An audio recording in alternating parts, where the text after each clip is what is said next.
Hello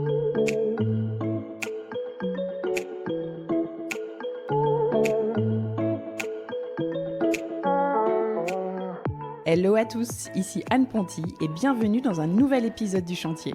Le Chantier, c'est un podcast maison, travaux et déco dans lequel j'interviewe des personnes inspirantes qui ont réalisé une rénovation. Des particuliers comme vous et moi, ou des décorateurs, entrepreneurs, architectes, bref, des gens qui ont connu ou qui connaissent encore la vie de chantier. Mon objectif, partager des conseils concrets à tous ceux qui se lancent dans les travaux. J'ai moi-même réalisé récemment ma première grosse rénovation, celle de ma maison, et en partageant les avancées des travaux sur mon compte Instagram, je me suis vite rendu compte que le sujet a intéressé beaucoup d'entre nous. Alors bienvenue sur le podcast où l'on n'a pas peur de se salir les mains, où l'on adore parler plomberie, électricité, placo et ponçage de parquet. Bref, bienvenue sur le chantier.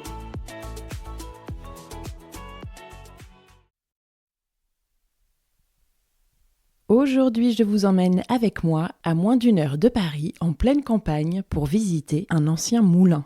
Gauthier et Quentin, son frère, et m'ont raconté la rénovation de cet endroit assez magique et unique qu'ils ont acheté et restauré en famille avec leur sœur. Dans cet épisode, on aborde plein de sujets. On parle de faire une offre directement après sa première visite immobilière, de l'histoire des moulins en France, de respecter et de ne pas dénaturer un lieu ancien chargé d'histoire, de la difficulté d'aménager des pièces rondes, d'ouvrir un mur porteur d'1 mètre d'épaisseur, de rattraper de justesse un quasi-abandon de chantier, de gérer des retards de travaux, de leurs pires et meilleurs moments pendant cette année de rénovation et des avantages à porter un projet travaux en famille, entre frères et sœurs.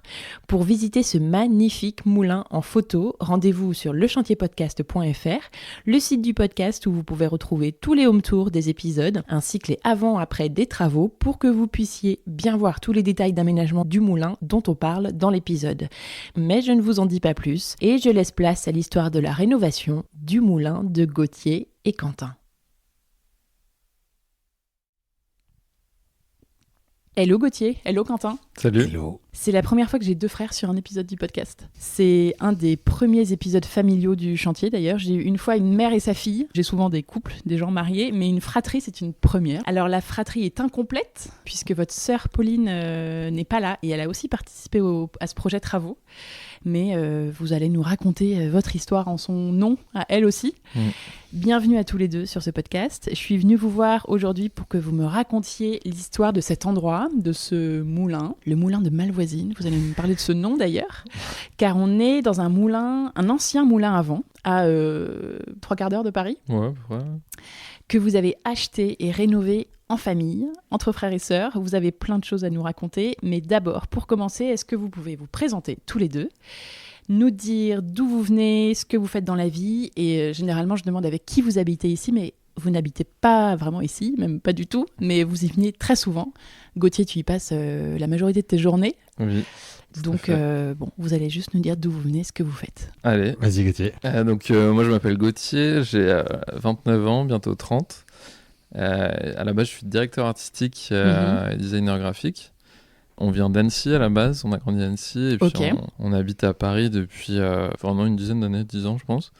Voilà, et puis du coup on a acheté le moulin il y a maintenant 3 ans et je suis passé à plein temps sur le projet il y a un peu plus d'1 an maintenant. C'est ton travail maintenant. Exactement. Et Quentin alors ? Je suis celui du milieu, entre Pauline et Gauthier. Pauline est l'aînée, et j'ai 33 ans. J'ai commencé mes études dans la construction bois, dans la partie plutôt technique, et j'ai commencé une école de commerce pour après lancer ma boîte dans la food. Ouais, Gauthier m'a raconté un peu l'histoire. Donc effectivement, un secteur très différent. Pendant presque 10 ans, focus sur la food et depuis quelques années maintenant retrouver les amours du début avec les chantiers, avec la partie plutôt de la construction et la partie plus technique. Voilà. D'accord. En fait, vous travaillez ensemble. Oui, c'est vrai que j'ai pas précisé au début. C'est ça. Mais c'est vrai mais du coup, on va parce qu'en fait, vous faites un peu tout en famille. Tout à fait, exactement. Donc, dans cette entreprise qui est l'entreprise de traiteur, c'est ça ? Tout à fait, traiteur événementiel. Vous bossiez déjà tous les 3 ensemble. Vous l'avez monté ensemble, en fait ? Ou c'était d'abord toi et... J'ai commencé très rapidement. Gauthier et Pauline m'ont rejoint. D'accord. Mais c'est vrai que, en fait, même si on remonte un peu avant, on vient d'Annecy. Moi, je suis parti à Nantes. Pauline aussi a continué ses études à Nantes. Gauthier nous a rejoint aussi à Nantes. Vous ne vous quittez voilà, jamais. Exactement. Et après, Pauline est arrivée a pris son premier job à Paris. Je suis arrivé à Paris. D'accord. Et Gauthier est arrivé à Paris à la sortie de ses études. Donc, effectivement, il y a vraiment... on n'arrive pas à se quitter, quoi. Ok, très bien. Alors, est-ce que vous pouvez me raconter comment a démarré ce projet d'achat immobilier et de réno, du coup ? Comment a démarré l'histoire ? Quel était le projet ? Parce que, alors, c'est quand même un projet assez original d'acheter ensemble, entre frères et sœurs. Tout le monde ne le fait pas. C'est peu commun. Donc, comment ça a démarré, cette histoire ? Et c'était quoi l'objectif ? Vous cherchiez quoi ? À la base, on cherchait un endroit, une maison pour se retrouver. On avait un peu marre, je pense, de Paris, d'être toujours... on habite tous les trois à Paris depuis pas mal d'années. Oui, et c'est toujours le cas. Oui, ouais. Et du coup, il y a eu ce projet... à la base, c'était quand même une idée de Quentin qui a émis cette idée. Et on s'est tout de suite dit, faut qu'on le fasse. Et voilà, de trouver un lieu pour se retrouver, une maison plutôt au vert pour souffler. Le week-end. Voilà, et se retrouver en famille. C'était ça, en gros, l'idée. Ouais, une maison un peu à la campagne pour le week-end, passer du temps ensemble en dehors de Paris, quoi. Exactement. Ok. Et c'est vrai qu'avec la réflexion, j'avais pas imaginé rester autant de temps à Paris. La boîte a vraiment sa valeur avec l'activité et l'effervescence à Paris. Et arrive au bout de quelques années la réflexion entre quelle est la suite ? Est-ce qu'on reste à Paris ? Est-ce qu'on potentiellement retourner à Annecy ? Par contre, on pourrait pas avoir la même activité, sachant que ce qu'on fait avec la boîte, ça nous passionne. Et donc là, c'était un bon équilibre qui était à trouver entre l'activité qu'on a au quotidien. Oui, garder la passion pour le métier que tu fais et Exactement. À la fois pouvoir souffler et avoir un espace voilà, c'est ça. Plus proche de la nature, quoi. Exactement. Donc, vous êtes mis en recherche. Vous êtes mis d'accord, genre tous les trois, sur un budget. Vous êtes dit, forcément, on achète ensemble. De toute façon, acheter une maison de campagne seule, quand on est jeune, c'est pas à la portée de tout le monde, financièrement. Donc, j'imagine qu'à trois, c'est plus facile aussi. Exactement. Ça a des avantages et des inconvénients, j'imagine. Ouais. Vous êtes mis d'accord sur un budget global et sur des critères de recherche ? Je crois pas qu'il y avait ce budget. Non. Ah ouais, c'était le budget, je pense que c'était le moins possible. C'était ça le critère, mais en fait, il y avait plusieurs éléments. Il y avait obligatoirement un terrain qui soit assez grand, parce que justement, l'idée, c'était ça, de quitter Paris et d'avoir une sensation d'espace. Pas pour un jardin de 80 mètres carrés, quoi. Voilà, exactement. Je me souviens, dans les filtres de recherche, c'était la superficie du terrain, le fait que ça soit Île-de-France. 1 heure max, quoi. Voilà, exactement, proche de Paris. Nous, on est plutôt est parisien, donc il y avait sud-est, est, qui nous plaisait bien. Et après, l'autre élément très important, c'était un bâtiment qui ait du caractère et où il se passe quelque chose. Et après, d'aller dans les filtres les moins chers et de voir ce qui sort. Et après, c'est vrai que pendant longtemps, on ne trouvait absolument rien, parce qu'en fait, dans toutes les phases de recherche, quand on était sur petit budget, grande superficie, voilà, mais jusqu'au moment où, en fouillant, on tombe sur un site sur lequel j'étais jamais allé. Est-ce que ça m'avait redirigé, mais bon, c'est au fil des recherches, jusqu'au moment où on tombe sur cette annonce, on appelle tout de suite. Attends, vous voyez quoi sur l'annonce ? Il y a marqué... il y avait des photos quand même. Il y avait des photos. Donc vous voyez que c'est joli. Ouais, moi je me souviens avoir vu les photos et je me suis dit, ah ouais, c'est fou. Enfin, rien que de l'extérieur, tu vois cette vieille bâtisse entourée de forêts comme ça. T'as l'impression donc on voyait qu'il y avait de la place, on voyait que c'était mignon, on voyait le potentiel. Oui. Okay. Oui, quand même. Ouais. On voyait le potentiel. Par contre, les photos étaient vraiment pas... Il fallait quand même se projeter. Parce que, de surtout mémoire, c'était des photos qui avaient dû être prises en plein hiver. Donc, la végétation n'était pas très belle. Ça faisait pas rêver non plus. Voilà, exactement. Et en plus de ça, il n'y avait pas d'éclairage, du moins les photos n'étaient pas extraordinaires, mais on sentait le potentiel, ça pouvait rentrer dans notre budget. Et en plus de ça, un terrain de 3 hectares et demi en Ile-de-France, surtout dans notre tranche, il n'y en a pas beaucoup. Voilà. Donc vous appelez ? Et on appelle. Et dit c'est dommage, c'est toujours en vente, par contre c'est sous compromis. Ouais, donc c'est à moitié vendu, quoi. Donc c'est bon, il y a une personne qui... il y a déjà eu une offre, il y a un compromis qui est signé. Qui est signé, donc ça sent pas bon. Donc il y avait eu un petit coup de cœur là-dessus, donc toujours cette phase de déception, et puis on continue, on recherche, voilà, et pas mal d'appels pour avoir un peu plus d'informations, surtout que quand on est en pleine campagne, c'est souvent des indications assez simples, du moins on n'a pas beaucoup de précision sur la localisation. Oui, dans les annonces, donc t'as envie de demander des détails. À 50 km près, voilà, donc, et surtout, nous, il y avait aussi une autre contrainte qu'on s'était mise, c'était aussi une accessibilité en transport. Ah oui, en train.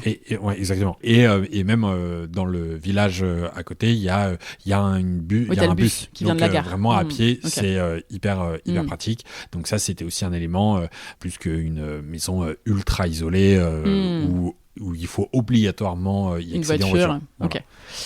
Le mec vous rappelle, en fait, il se passe quoi ? Et on était à l'anniversaire de notre cousine tous ensemble, et à 21h30, 22h, je reçois un message de l'agent immobilier qui m'indique que le bien est de retour à la vente parce que il n'y a pas eu le financement pour le précédent acquéreur. Dommage pour eux, mais trop bien pour vous. Et là, et je pense qu'on en reparle le soir même. Ouais, même à la sortie du resto. À la sortie du resto. On regarde l'annonce, on se dit, mais là, faut qu'on aille le voir. Ça cochait toutes les cases, vraiment de quelque chose, un lieu atypique avec beaucoup de charme et tout. Et du coup, on s'est dit, il faut qu'on le visite. Donc vous lui répondez, vous calez un rendez-vous ? Ouais, je crois que c'est le week-end qui suivait, le samedi, quelques jours après. Dans la foulée. Le lendemain. Ouais, exactement, dans la foulée. Et alors, cette visite ? C'était en plein mois de janvier. Vraiment le pire moment. Le pire moment. Il n'était pas du tout mis en valeur. Voilà. Il n'y avait pas de feuilles dans les arbres. En plus, la forêt était un peu à l'abandon depuis une vingtaine d'années. Donc c'était un peu triste. Voilà, un peu triste. Il y avait les taupes qui avaient ravagé la pelouse devant aussi, donc elle n'était pas, on va dire que c'était pas, elle n'était pas sous son meilleur jour. Non. Mais vous êtes charmé quand même par l'endroit. On a vu le potentiel qui était fou. La charpente qui est dans la chambre en haut de la tour, d'origine du moulin. Puis les poutres qui est magnifique, partout, là, les poutres. Il y avait plein d'éléments en fait, même le sol, tous les sols étaient beaux. Donc il y avait beaucoup de choses à refaire, mais il y avait plein de beaux détails, matériaux et tout à garder, quoi. Donc vous vous êtes dit, on y va ? Ouais, du coup, à la fin de la visite, on dit allez, on fait une offre. On a quand même appelé parce qu'en fait, on est tous les deux avec la copine des Gauthier. Donc Pauline n'était pas là. Voilà, Pauline n'était pas là. Et en fait, on fait un. Elle devait attendre votre appel. Ouais, exactement. On fait un tour dans la forêt et on l'appelle, on lui présente le bien et il dit mais c'est trop cool, il y a ça. Mais bon, sachant que pour replacer dans le contexte, c'était dans ce projet-là, on recherchait depuis un petit moment. Par contre, c'était la première visite de tout le projet. Ah, vous n'avez rien visité avant ? Rien visité. D'accord. Donc, ah oui. Il y a aussi un petit sujet là-dessus, c'est pas comme si on était à la 20e visite et que t'es chaud et t'as déjà fait 3 offres qui ont été refusées et là-dessus, exactement. C'est pas pareil. Et donc là, première visite et on s'accorde sur le fait que c'est trop bien. Et il y avait quand même, au moment où on arrive, il y avait déjà des personnes qui revisitaient. Ah ouais, donc là t'as la pression. En plus, il était vendu, il revient sur le marché. Déjà, tu te dis, oulala, c'est maintenant ou jamais. Ouais. En plus, tu as des gens qui visitent avant ou après toi. Bon, tu te dis, si on le veut, c'est maintenant. Ouais, exactement. Donc, vous faites un petit conciliabule et vous dites, on fait une offre tout de suite, voilà, au prix. C'est ça, sur un bout de table, un bout de papier, on dit, on fait une offre au prix. Pas de négo, on y va, on le veut. Exactement. il y a quand même un petit truc sur le prix, même si c'était la première visite. On avait passé énormément de temps malgré tout à regarder et donc l'ordre de grandeur sur les prix. Et en fait, pour moi, il y avait une anomalie sur la superficie du terrain et le prix et le bâtiment. C'est-à-dire, c'était pas cher ? Ouais, c'était vraiment pas cher. Parce que en fait, juste ça sortait, quand je mettais mes filtres, ça sortait... Il n'y avait rien qui sortait, du moins. Et là, encore une fois, c'est d'une part la superficie, mais en plus de ça, c'est pas une prairie classique. Il y a des chênes, il y a une forêt qui a du caractère et un terrain avec une identité forte. Et on n'est pas sur une prairie toute classique. Et pareil pour le bâtiment. Effectivement, je pense que ça a dû en refroidir beaucoup avec l'ampleur des travaux.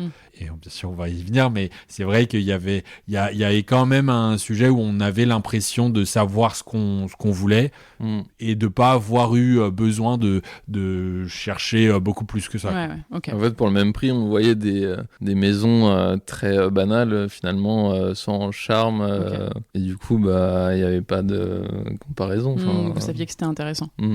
Quelle surface il fait, le moulin ? Avec toutes les pièces, alors il y a plusieurs parties. Un peu plus de 200 mètres carrés. Ok. C'est quoi son histoire ? C'est un ancien moulin à vent, pas à eau. Et c'est quoi l'histoire ? Vous connaissez un petit peu son histoire ? Oui, alors on a retrouvé des articles. Enfin, c'est pas nous qui les avons retrouvés, il y a un club d'archéologie dans le village. D'accord. Donc ils ont fait des recherches sur le moulin. Et en fait, il y avait plusieurs articles qui étaient écrits par des spécialistes des moulins, des molinologues. Comment ? Des molinologues. J'adore. Ouais. Ok, génial. Vraiment les passionnés de moulins. Génial. Et donc ils sont venus sur place pour essayer de comprendre un peu l'histoire du bâtiment et tout. Et donc il y a rien de. En fait, c'est que des indices un peu, et donc tu peux faire des théories sur ce qui s'est passé parce qu'il n'y a pas vraiment d'archives ou. Donc il y a plusieurs pistes un peu. En tout cas, ce qu'on sait, c'est qu'il est visible sur des plans de 1529. Donc il date au moins de cette époque-là et peut-être d'avant, mais en tout cas il était déjà là à cette époque-là. Et après sur l'histoire, il y a pas mal de détails. En fait, il est assez unique. Un des trucs, c'est que il y a la charpente qui est en fait qui pouvait tourner, qui pouvait s'orienter en fonction de l'orientation du vent. Alors c'est un peu dur à imaginer, mais apparemment c'était une des spécificités de ce type de moulin. D'accord. Et quoi d'autre ? Il y avait aussi la porte en bas il y avait 2 portes pour pouvoir, en fonction de comment la pierre était tournée, quoi, parce qu'il y avait une pierre qui broyait du grain. On pouvait rentrer d'un côté et sortir de l'autre. D'accord. Et tu m'as dit que c'était un moulin, alors qui n'avait plus du tout ses ailes, comment on dit, les pales. Les pales, voilà, merci. Quand vous l'avez acheté, et depuis très longtemps, tu m'as dit qu'en fait, il avait été sans doute assez tôt dans sa vie de moulin, été converti en habitation. Ouais, c'est une des théories qu'on a retrouvées dans l'article. C'était qu'en fait, à un moment, il y a eu beaucoup de moulins qui ont été construits parce que il y avait une famine en France, il y avait besoin de beaucoup de moulins et en fait, il y a eu une saturation. Du coup, il y avait trop de moulins d'un coup. Et donc, il y avait plein de moulins qui ont été convertis en habitation. Voilà, ça a sûrement été assez vite transformé. A priori, en maison, celui-ci en fait partie. D'accord, c'est hyper intéressant. Et les moulinologues, tu vois, je ne connaissais pas ce mot. Je crois que c'est molinologue. Bah ouais. À vérifier, mais je crois que c'est... Ouais, moulinologue, ouais. Donc des archéologues qui sont... Mais est-ce que c'est un métier ou est-ce que c'est juste une passion, tu vois ? Est-ce qu'il y a vraiment des gens Peut-être qui ont un métier ? C'est plutôt des archéologues qui ont la spécialité de moulinologue. Est-ce qu'il y a un diplôme ? Je trouve ça génial. Et ce que j'ai pas dit aussi, c'est qu'en fait, c'était le moulin du château. En fait, oui, dans le moulin se trouve dans un... Il y a un château juste à côté. Voilà, exactement, juste à côté d'un château. Et en fait, c'était du coup le moulin qui appartenait au château. Donc, il y avait un lien comme ça, même jusqu'à assez récemment. En fait, c'était le même propriétaire qui avait le château. Il faisait le blé, il faisait la farine pour le château, quoi. Ouais. Est-ce que vous avez validé un budget travaux avant d'acheter ? Ou pas du tout ? C'était c'est bon, on voit à peu près combien ça va faire. Et dans quel état était le moulin ? C'était très dans son jus, quoi ? On voyait qu'il y avait 100% de l'électricité et de la plomberie à refaire déjà. Okay. Pas de système de chauffage.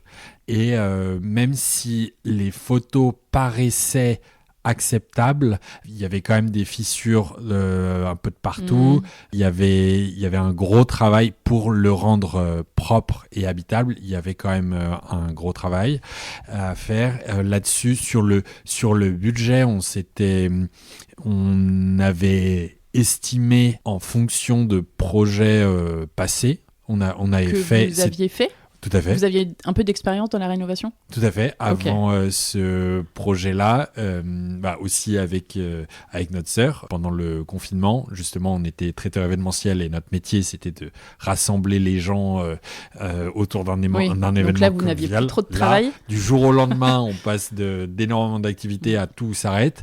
Et il y avait eu cette réflexion, justement, de par ma formation et des expériences passées, une envie de rénovation. Et donc là, justement, on a profité de cette pause du Covid pour commencer un chantier, une maison dans laquelle on a fait 4 appartements et on a fait à 90% tout nous-mêmes. Et donc là, on a énormément appris, surtout sur la pose du carrelage, de l'électricité, de la plomberie, avec des tutos, tout en partant de zéro. De zéro. Voilà. Et tu as aussi vachement appris sur combien ça coûte les travaux. Exactement. Donc vous aviez une idée à peu près du budget à mettre ici. Vous vous étiez dit que ce serait combien à peu près ? On avait imaginé 100 000. Ok. Et ça a coûté. Et surprise, vous nous direz à la fin combien ça a été. Bizarrement, ça a coûté plus. C'est quand même très très souvent le cas. Sans grande surprise. Donc, pas dans un super état, il n'avait pas été touché depuis très longtemps, depuis plusieurs décennies, ce moulin, en fait. Peut-être dans les années 60, 70. Ouais, d'accord. Et il y avait quand même un trou, pas dans le toit, mais dans le plafond, dans une chambre en haut, là. Ouais, il y avait une grosse fuite. Quand on a visité, il pleuvait à l'intérieur. Donc, c'était un peu inquiétant, quand même. Mais le toit était OK ? Il y avait eu un... Ouais, plutôt. Un état des lieux de fait. Plutôt ok, à part ce. Il n'y avait pas le toit à refaire a priori, quoi. Non. Sinon, dans les 100 000, il fallait ajouter un. Exactement. Ouais. Un sacré morceau. Ok, donc c'était quoi le plan pour ces travaux ? Vous vouliez prendre un maître d'œuvre, un archi, personne, faire tout vous-même encore une fois, ou c'était quoi l'idée ? Là-dessus, c'était de faire tous les plans nous-mêmes. La conception du projet. Voilà, c'est ça. Mais même les plans techniques. Donc tout ça, on a appris énormément. Ouais, c'est pas évident. Voilà, mais les plans techniques, le design, l'agencement, et on a fait des vrais travaux de reconstruction. C'était pas seulement une réhabilitation sur l'électricité et la plomberie. Il y a vraiment, on a créé des salles de bain dans des chambres. Comment on passe les réseaux. Il y a quand même des grosses réflexions là-dessus. Et en plus de ça, la spécificité pour les plans, c'est que aucun mur n'est droit, la tour du moulin est ronde. Il y a quand même beaucoup de pièces rondes. Voilà, exactement. Et donc, on n'est pas archi à la base, même si on a un peu d'expérience dans les plans et un peu de logiciel, mais bon, ça, c'était la genèse, déjà la conception. Et après... Et tu voulais être un peu le chef de chantier aussi du projet ? Voilà, exactement.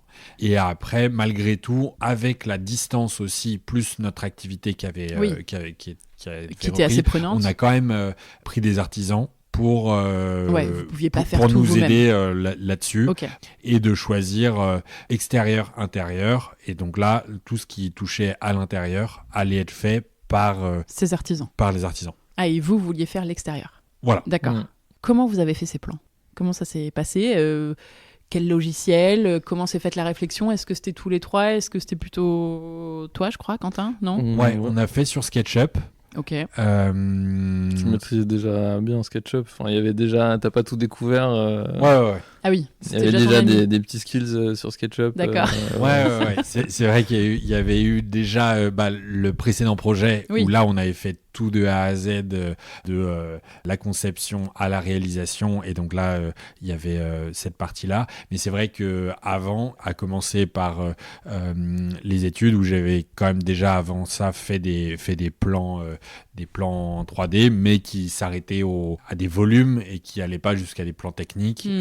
Mais, ouais. Et après, c'est vrai qu'il y a une différence entre créer des plans pour que tu les réalises toi et créer des plans qui seront réalisés par quelqu'un d'autre. Professionnels. Voilà, exactement. Il faut être à la hauteur. Exactement. Et que, en plus de ça, si pour toi, si tu manques un peu de précision, tu arrives à bricoler. Ouais. Par contre, si on doit interpréter tes plans... et que tu n'es pas là pour expliquer. Voilà, donc ça a été des vrais sujets et beaucoup d'apprentissage. Et donc, c'est pour ça que projets suivants ont été faits aussi différemment. Mais D'accord. Voilà, en tous les cas, ça c'était un vrai apprentissage, donc les suivis du chantier et après surtout la conception, c'était des moments qu'on passait ensemble à réfléchir comment on allait construire et adapter. Il y a eu plein de réflexions sur justement les salles de bain, la réutilisation de certains espaces. Ça a été surtout ça en fait, parce que quels ont été les grands changements ? Le mur dans la cuisine qui a été abattu pour faire une cuisine ouverte.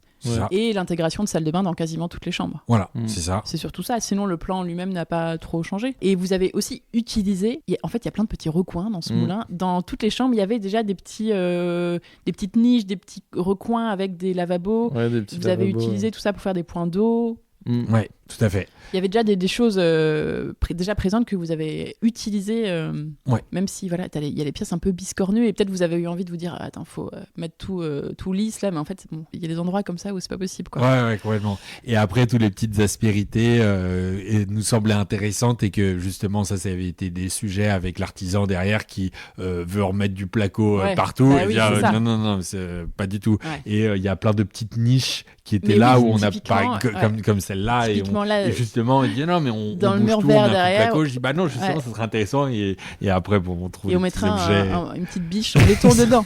C'est ça. C'est un truc qui revient souvent quand les gens qui viennent voir le moulin.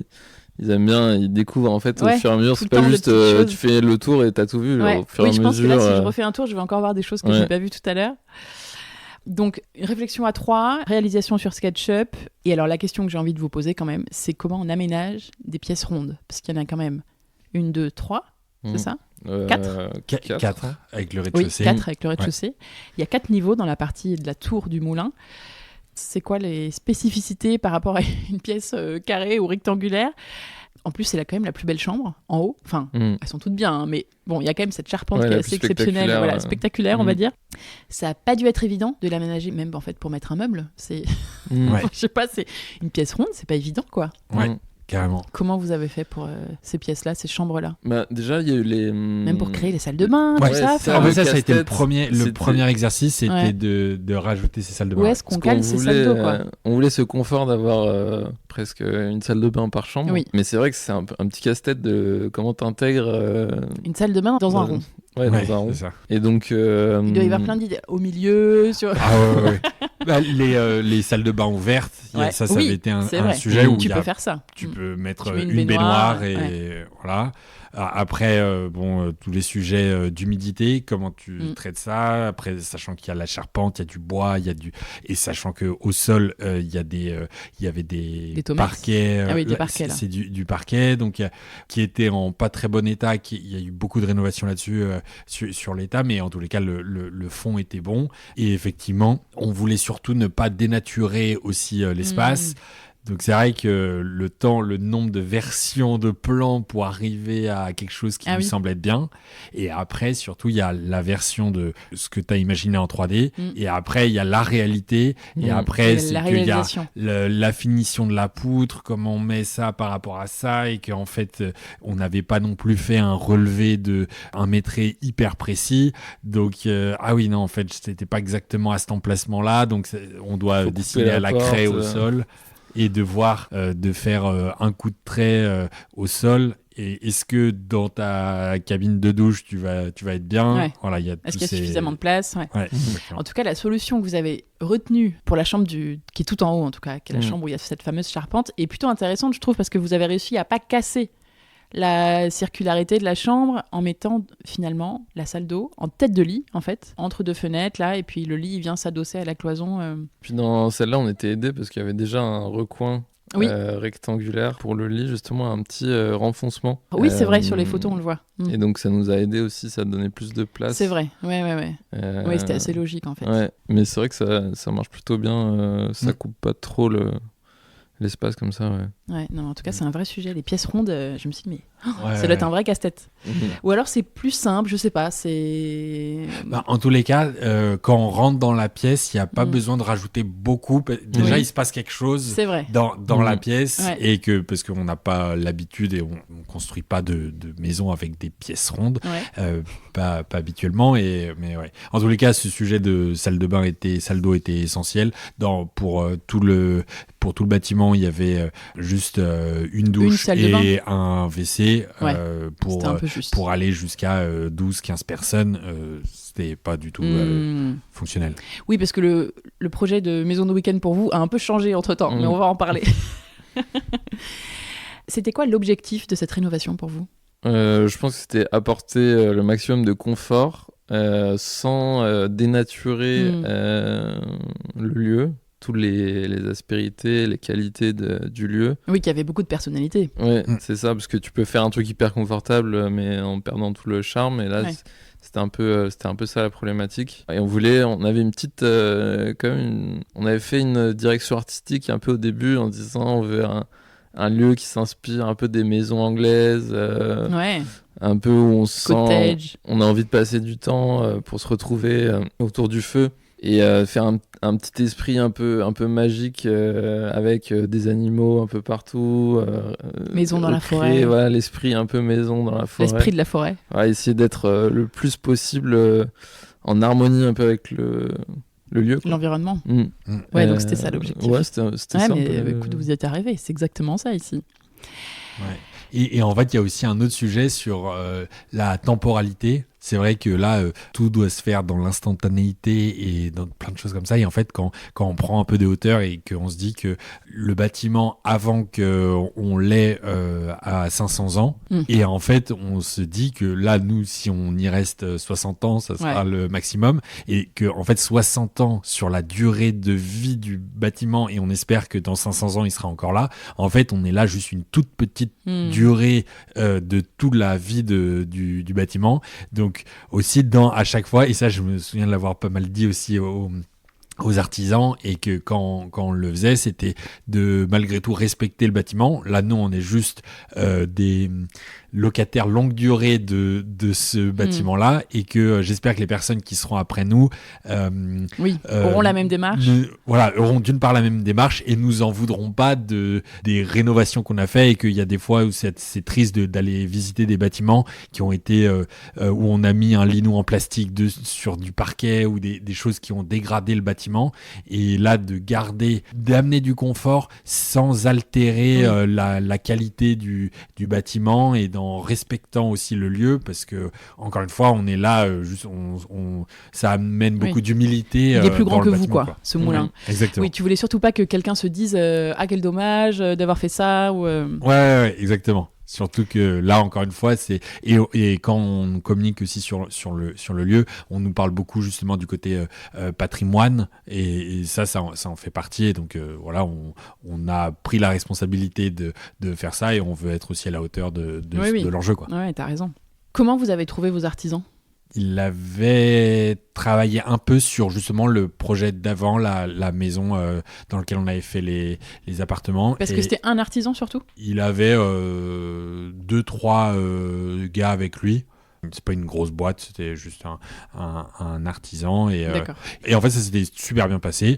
Et donc, c'est comme ça qu'on... D'accord, tu l'as repris. On a repris, ouais. Ok. Qu'est-ce que vous vouliez faire vous-même, du coup, à l'intérieur ? Pas grand-chose, c'était pas l'idée, quoi. Vous gardiez les 3 hectares. Enfin, l'extérieur et les aménagements extérieurs. Ouais, les travaux réels à l'intérieur, effectivement, étaient faits par les artisans. Et en fait, on voyait déjà le temps qu'il y avait à passer. Juste, en fait, c'est vrai qu'on n'imagine pas dans 3 hectares une forêt qui a été abandonnée pendant des dizaines d'années. Je n'imagine pas le travail. Boulot. Ouais. Et l'entretien. C'est aussi le chantier à l'intérieur, c'est très physique, mais le bûcheronnage, tout ça, et donc vraiment à passer nos week-ends à couper les bois morts. Oui, donc vous y êtes attaqué très vite dès le début. Direct. Dès qu'on a eu les clés, je pense. Le premier week-end, c'est ma question. Ouais. C'est quoi le premier jour du chantier pour vous ? Je crois qu'on est venu dès qu'on pouvait. On est passé à Leroy Merlin avant prendre des broussailleuses tronçonneuse et tout. Et puis on s'est attaqué un peu à débroussailler autour du moulin au fur et à mesure, parce qu'il y a vraiment des herbes hautes, des ronces. On pouvait à peine si la marcher. Forêt n'était pas entretenue, ça devait être une jungle. C'était ça, c'était la jungle. Ouais. Donc vous étiez dehors et l'artisan a commencé rapidement dedans, les mecs, Ouais, dès la première semaine. Dès qu'on a eu les clés, on l'avait synchronisé et ils ont commencé très tôt à amener le matos. C'est quand eux étaient à l'intérieur, on était à l'extérieur, et à commencer au premier mètre autour du moulin et y aller progressivement comme ça. Ouais. Ok. Comment s'est passé le chantier globalement après ? Bon, c'est un peu dur de résumer parce qu'il y a eu 1 an avec ces artisans à peu près ou moins ? Ouais, ce qui avait été annoncé, c'était donc on récupère les clés en juin et une fin bien avant Noël. Ah ouais. 5 mois quoi. Voilà. D'accord. C'est un petit chantier quoi, il y a pas grand chose. Ah oui, pas grand chose à faire. Voilà. Bon, sachant qu'il y a l'été déjà, donc en août, il n'y a pas grand monde en général. Ouais, en l'occurrence, eux avaient prévu de beaucoup avancer justement. Parfait. Et de se focus beaucoup en après, août. C'est vrai qu'il n'y avait pas de gros travaux de structure, c'était pas... Bon, mais il y avait quand même un peu de taf. Ouais, complètement. Donc ça a bien commencé. C'était pas un artisan qui était spécialisé dans les bâtiments anciens. Ok, dans les moulins. Voilà. Et il a découvert beaucoup de choses aussi. Ah oui, d'accord. Parce qu'en fait, quand on rénove un pavillon en parpaing, bah ouais. Il n'était pas dans sa zone de confort. Ça n'a rien à voir. Ouais. C'était pas dans ses habitudes. Et en fait, tout prend beaucoup de temps. L'ouverture du mur porteur entre la cuisine... Ah, c'était un mur porteur ? Et un mur porteur, mais qui fait 1 mètre d'épais. Ah oui, parce que cette partie cuisine a été rajoutée. C'était une petite extension qui avait été faite à un moment, en fait. Exactement. Qui a peut-être été fait peut-être dans les années 50. D'accord. Ouais, donc le mur à ouvrir, c'était le mur de l'enceinte du moulin d'origine, quoi. Exactement. Et donc là, 1 mètre, 1 mètre 10 d'épais. Et donc là, les IPN. Il y en a combien ? Voilà. Et là, il y a 3 IPN sur toute la longueur. Et en fait, on a même ouvert à l'étage pour faire couler dans le coffrage. Bon, il y a eu tout un chantier c'était déjà un gros morceau, cette partie-là. Oui, il y avait quand même ce truc-là, c'est vrai. Et c'est surtout que l'enjeu par rapport à ça, c'était que s'il y avait une malfaçon, ça pouvait détruire le bâtiment. Ah bah oui. Parce que là, voilà, donc on s'était quand même renseigné auprès de bureaux d'études. Ouais, il y a un bureau d'études qui est passé. Ouais, vite fait. Sur photo. Une forme de consultation technique. Et bon, si tu fais ça, ça devrait le faire. Okay. Eux étaient confiants. Et le moulin est toujours là. On est content. Et donc là, pour la suite, c'était avec pour les artisans, progressivement commencer par l'électricité qui avance bien, et après l'enduit, et progressivement le temps avance, et donc tous les week-ends on venait sur le chantier. Ouais, bosser à l'extérieur. Et vous veniez un peu la semaine aussi ou pas ? La semaine, on avait vraiment l'activité, on travaillait. Donc ça, c'était le point... En fait, qui nous a fait... Parce qu'il y avait plein de petits choix à faire. Bah ouais, et du coup, vous n'étiez pas là. Voilà, oui, vous appelez peut-être pour... Et justement, je pense que la communication n'était pas optimale. D'accord. Et qu'il y avait beaucoup de décisions qui étaient prises. Et que... sans vous, quoi. Ouais, exactement. Et en fait, la difficulté, c'était que il y avait des échéances qui étaient annoncées de sa part et qui n'étaient pas tenues, et après des points qu'on devait faire où le gars il se pointe pas, et c'est là où au bout de quelques mois, je pense que lui voyait aussi des choses qui prenaient beaucoup plus de temps que ce qu'il avait anticipé, et là la relation a commencé un peu à dégrader, jusqu'au moment où on n'arrive plus trop à communiquer, et lui commençait un peu à abandonner le chantier, et justement indique quand je lui demande des échéances et des deadlines qu'il ne tient pas, et quand la frustration arrive quand tu reviens le week-end d'après et tu vois que rien n'a bougé et rien n'a été fait. Et c'est surtout qu'il y a des moments où c'était juste un aller-retour, parce qu'en fait ici c'était pas du tout habitable, donc en fait c'est juste te fais un aller-retour, 2 heures aller-retour, plus voilà, tout ça faisait que c'était pas très facile, la communication était pas très facile, jusqu'au moment où il dit maintenant j'arrête. Ok. alors que il y a les câbles électriques qui sortent de partout, c'est pas du tout donc fini. le chantier est pas du tout terminé.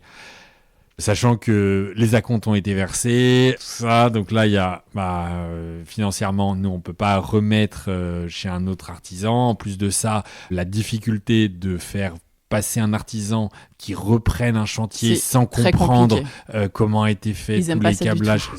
Et surtout, personne n'a vraiment la responsabilité parce que ce sera toujours l'autre. Ils reprennent la responsabilité, mais ils n'aiment pas trop ça, quoi. Hyper compliqué, donc c'est pour ça. Comment vous avez rattrapé le truc du coup là là, c'était. Si vous l'avez rattrapé.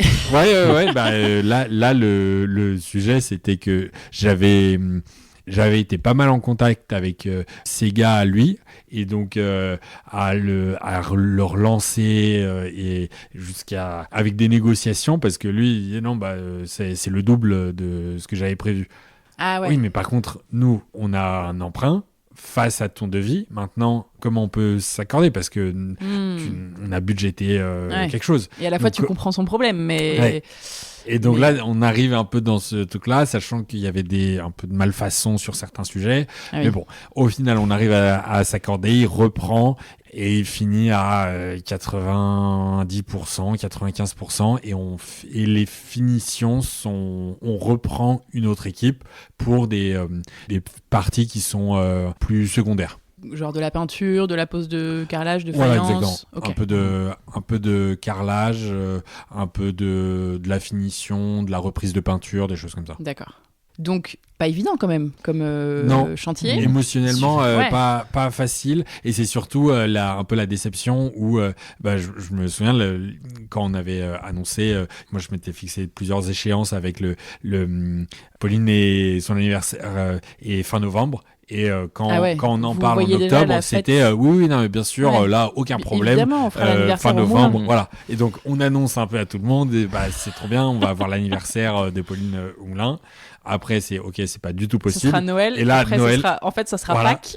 Et donc, et en fait, et Noël, on est le 23 décembre, et les gars, donc bien sûr, avaient annoncé que c'était bien sûr beaucoup plus que nécessaire. Ça sera bien prêt avant. Et le 23, quand toute la famille devait arriver au moulin, et là, j'arrive le matin, et il y a le frigo la cuisine où il y a la moitié qui n'est pas posée. Il y a 10 artisans de partout en train de faire le truc. Et j'ai quel bazar.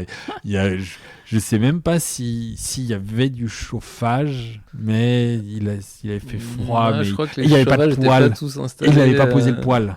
Alors que le poêle était le chauffage principal de la maison. Ouais. Donc bon. Ah là, c'était l'ambiance. Vous avez fait Noël ici ou pas du coup? Ouais, on a quand même. Parce qu'on n'avait pas de début. Donc quand on découvre tout ça, le moral dans les chaussettes. Très bas. On se dit, oh là là, c'est pas possible et tout. Et au final, on a bricolé des petits trucs avec des bougies. Vous aimez bien les bougies? Ouais, on a là, j'ai mes petites bougies là sur la table basse. Il y a toujours une petite ambiance avec des bougies. Là, je suis arrivée en bas tout à l'heure, il y avait des bougies allumées. Ouais, c'est vrai qu'on aime bien les bougies. Des bougies, ça fait tout. Bah oui. En fait, on n'a pas besoin de plus.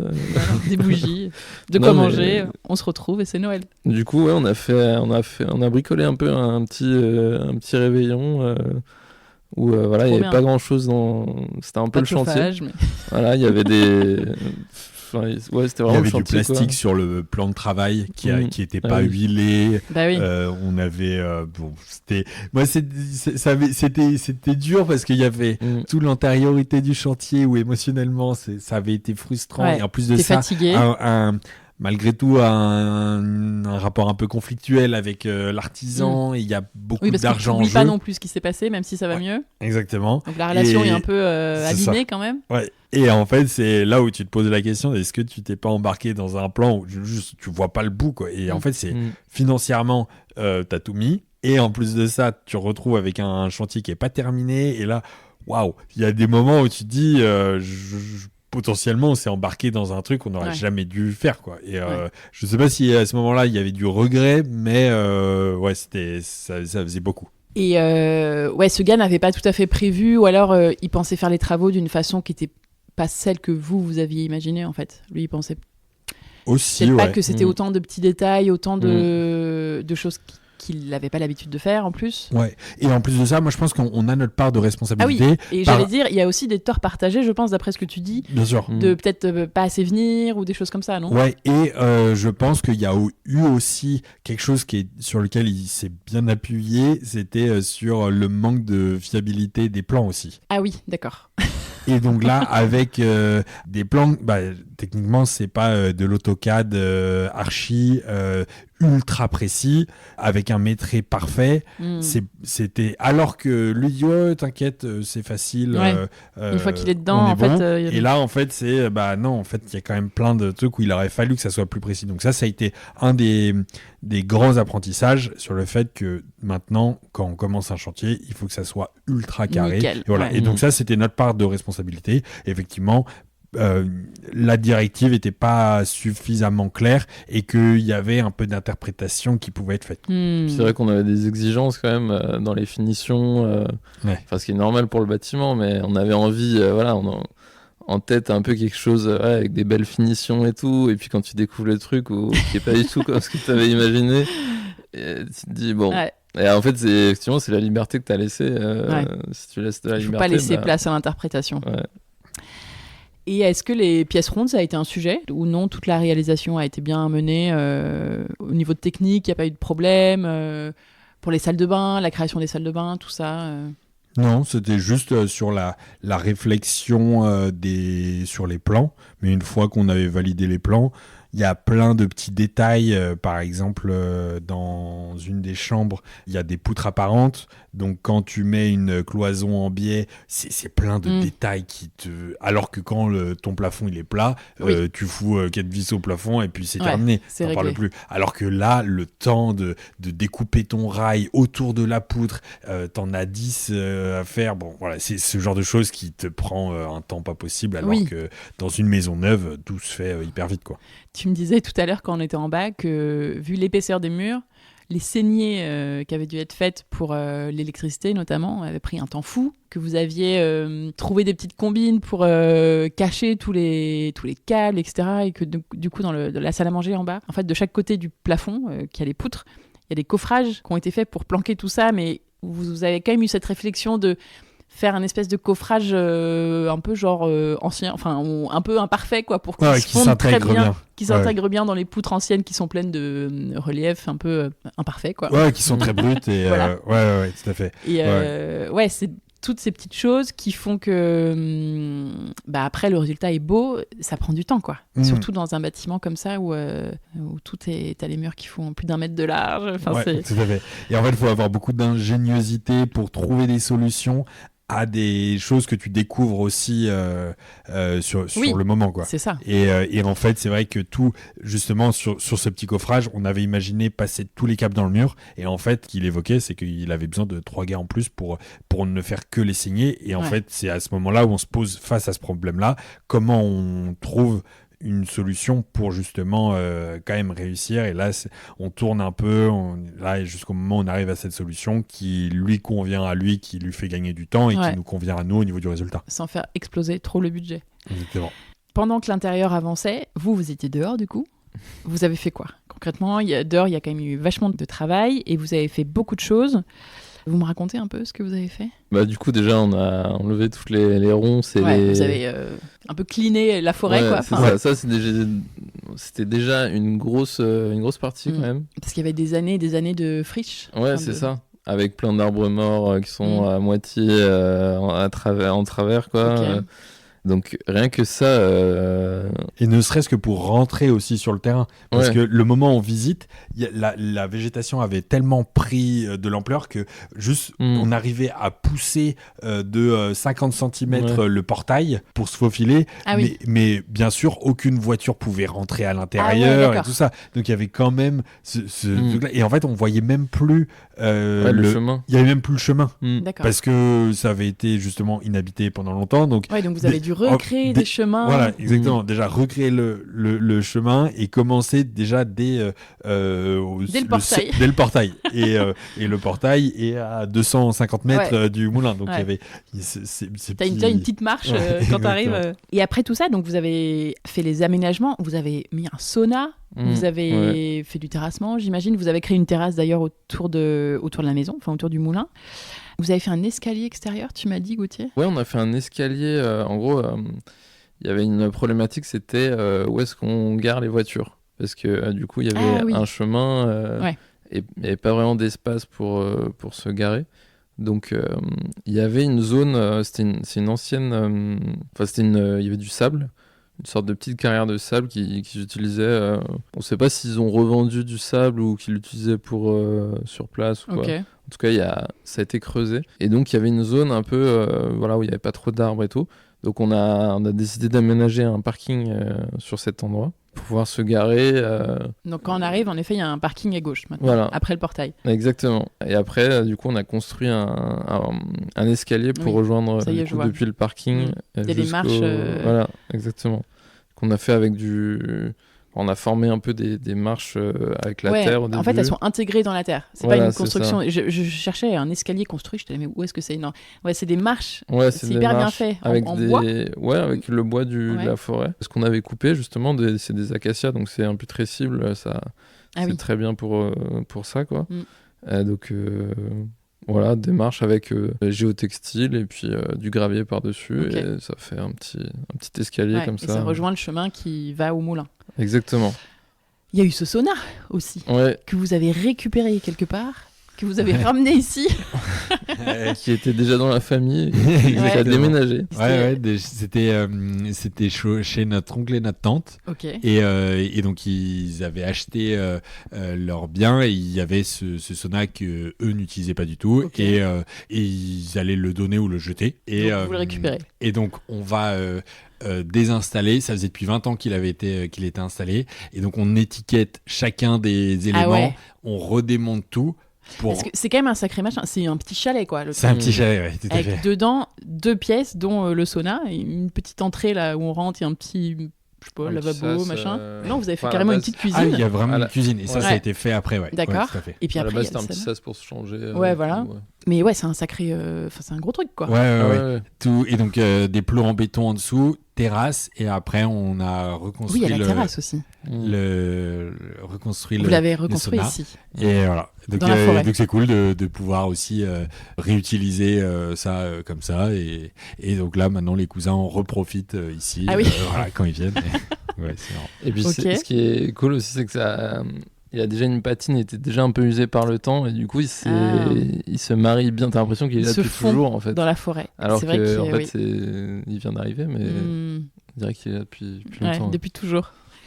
À côté de ce sauna, il y a un petit village presque avec des tentes que vous avez. Et ça, c'est récent, je crois. Oui. Il y a des tentes un peu, genre tentes berbères, là. C'est trop joli ce que vous avez fait avec un petit chemin, une terrasse là qui dessert toutes les tentes. Il y en a 3 ou 4 ? Il y en a 3 pour l'instant, C'est un peu le dernier chantier en date. D'accord. Parce que en fait, on n'en a pas encore parlé, mais... Oui, le projet maison de week-end de famille a un peu changé entre-temps. Exactement. Et donc, vous avez un peu professionnalisé cet endroit. C'est ça. Et donc, on accueille notamment des retraites. Et du coup, on avait besoin d'un peu plus de couchage. D'accord. Parce que dans le moulin, on est à 12 couchages. Ouais, il y a 5 chambres. 5 chambres, et donc 12 couchages, ça allait, mais c'est un peu limite. Pour des retraites yoga, c'est ça ? Ouais, c'est ça. Yoga principalement, bien-être, cuisine. Ok. Et du coup, voilà, pour loger à la fois tous les élèves, le ou les profs, le chef, voilà. C'est et un du peu coup, juste. On s'est dit, bon, qu'est-ce qu'on fait est-ce qu'on construit une extension mais bon, là, ça t'amène sur plusieurs années, voilà, avec les demandes et tout. Et puis, on s'est dit, en fait, parce qu'on avait acheté ces tentes. En fait, ces tentes, on les avait... C'est le premier truc qu'on a acheté. Avant tout, Ah bon ? Ouais, même avant, je sais pas si c'était avant de signer ou... Enfin, en tout cas, avant qu'on ait les clés, on avait... on s'est dit, je sais pas... en fait, c'était dans l'idée d'y aller. Avant de pouvoir habiter dans le moulin, on s'est dit, on va acheter des tentes, on va acheter 3 tentes, on a une tente chacun. C'est des tentes, des grandes tentes en coton. C'est pas de la 2 secondes, hein, c'est de la yourte presque. C'est des belles tentes voilà, en coton qui font c'est hyper 20 beau, mètres carrés. C'est grand, 20 mètres carrés. Ouais. Ok. Et, c'est une tente circulaire, là, c'est très joli. Et on s'est dit, voilà, on va acheter ça et tout. Et puis, poursuivre le chantier. Ouais, voilà.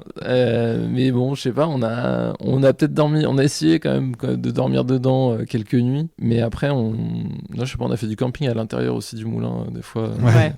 Bref. Et du coup, elles ont on été les avait recyclées. remballées, voilà, elles sont restées quasiment 3 ans, elles sont restées, voilà, dans le stockage, on les a pas touchées. Et puis, voilà, avec cette problématique d'avoir... on avait besoin de plus de couchage. On s'est dit, en fait, elle est là la solution. Carrément. Et donc, de créer des tentes qui soient confortables, aménagées avec une vraie literie. Ouais, elles sont isolées. Voilà, isolées aussi pour pouvoir l'utiliser toute l'année.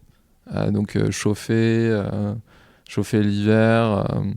Et donc, voilà, tu as l'expérience du camping. Du coup, tu dors dans la forêt, mais camping avec voilà, tout le confort que tu peux avoir dans une chambre classique. Quasiment. Ouais. Ok. Et il y a eu quand même un gros sujet aussi, c'est cette magnifique verrière que vous avez fait construire. Oui. En temps 2 aussi, un peu plus tard, un peu après la fin des travaux. Oui, c'est ça. Quand le projet des retraites, de yoga, etc. était un peu avancé, vous avez pensé à ce projet-là. Exactement. En fait, il nous fallait un espace, un espace de réception. Et de pratique de yoga. Et donc, il y avait une idée de faire une grande tente de réception, mais qui n'aurait pas été utilisable toute l'année, un peu sensible au froid, aux intempéries. Oui. Vous connaissez en temps de votre activité de traiteur? Ouais, vous devez connaître tous les modèles et tout. Ouais. Et puis on voulait pas justement quelque chose de les Barnum ou des choses. Tu on voulais quelque chose beau, joli, qui s'intègre bien dans la forêt. Et il y en a des super belles des tentes, mais bon, c'est différent. Oui, c'est sûr, mais voilà, il y avait la problématique de l'utilisation pendant toute l'année. Et donc on cherche des solutions et tout, et puis je sais pas, on trouve un fournisseur en Belgique qui fait des serres horticoles, des serres en verre. Oui, j'appelle ça une verrière. Mais oui, une verrière, mais des fois nous on l'appelle aussi une verrière. Mais à la base c'est vrai que c'est plus une serre. Et en fait, on s'est dit mais c'est trop beau, c'est magnifique, faut qu'on prenne ça. Et c'était pas aussi cher que ce qu'on voyait ailleurs chez d'autres fournisseurs. Donc on s'est dit, pourquoi pas, autant quelque chose d'assez pérenne. Et donc, donc c'est parfait. Voilà. Et donc vous avez travaillé avec ce fournisseur-là? Voilà, exactement. On a travaillé avec, on a trouvé c'est un fournisseur en Belgique. Donc c'est une serre en verre et en aluminium qui fait 90 mètres carrés. Et donc c'est dans la forêt, c'est au milieu de la forêt. Ouais, dans un espace comme une grande clairière que vous avez un peu aménagé. Exactement. Et du coup, en fait, c'est tout. Il y a tout le nécessaire pour parce qu'à la base, on voulait faire des cours de cuisine là-dedans et des événements et du coup des retraites aussi de yoga. Et donc ça a coché un peu toutes les cases pour cet usage-là, quoi. Donc voilà, il y a eu ce petit chantier qui a été fait. Voilà, il y a eu aussi pas mal de péripéties. Attends, il vous la livrait en kit, quoi? Enfin, comment ça se passe depuis la Belgique, là? C'était élément par élément, tout... Mais, et en plus de ça, c'était même pas... Non, c'était nous qui avions dû organiser le transport. Donc il y a eu tout un truc parce que la boîte ne livrait pas en France. Ah putain. Et donc on a dû trouver un transporteur qui allait chercher, gérer nous-mêmes le déchargement. Mon Dieu, alors il n'y a que du verre, c'est génial. Voilà, exactement. Et c'est surtout l'emballage était précaire, quoi. Ah ouais. Ah, c'était... il y avait un rouleau de film, du film étirable, là, un truc, mais c'était très très léger. Il n'y avait pas de bulle, il n'y avait pas de non, c'était posé sur un espèce de trépied en bois, mais sinon quasiment rien. Et que nous, on a dû louer l'équivalent d'un Fenwick agricole, un Manitou, pour sortir les palettes. Mais pour les amener sur la fameuse clairière. Voilà, exactement.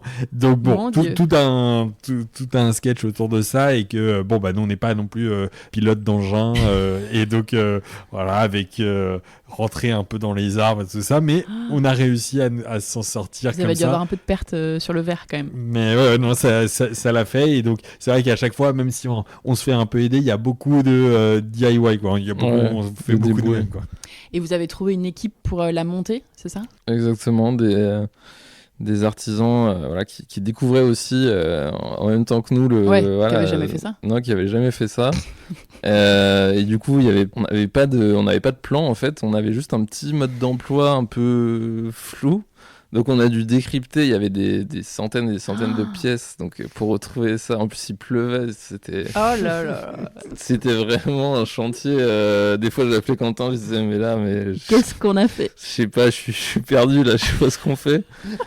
Et vu que nous on aime bien se rajouter un peu de stress, on se rajoute l'échéance d'une... Vous aviez loué évidemment la serre déjà, c'est ça? Ouais, quasiment. En fait, c'est qu'il y avait un gros événement familial où on a invité une soixantaine de personnes. Ah oui, pour Pauline et son conjoint qui attendaient leur premier enfant. Ok.